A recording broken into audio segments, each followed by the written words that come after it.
Right guys, nasi ndiri mfano wangu ka Supayut. Chibaba changu ichi. Mfano wangu kubva kudhara. Toda kumboita mwana timbosupporta mfana. Music yake I think toda kuti itange kunyatsorira pa radio zvekudaro. Muchange muchibata ma platforms ake akasiyana siyana. YouTube, Facebook, Twitter, Instagram, TikTok. Ya muchange muchimubata mfano wangu. Mbana wangu chimborova freestyle.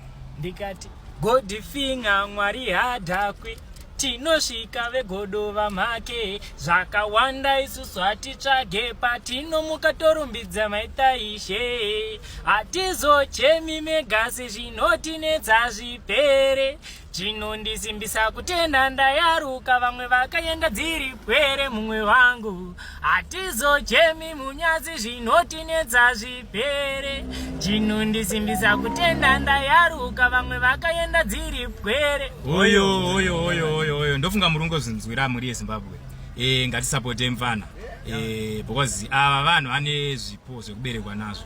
Mfana ndakamuziva kudhara ari mudiki chaicha ndofunga zvekuma 7 years paakatanga kuita music. So ndiri kuona mfano wangu ada kumboti ambopushwa saka ndofunga kutanga January unoyo takutotanga kupushira chinhu tichienda kumberi heavy.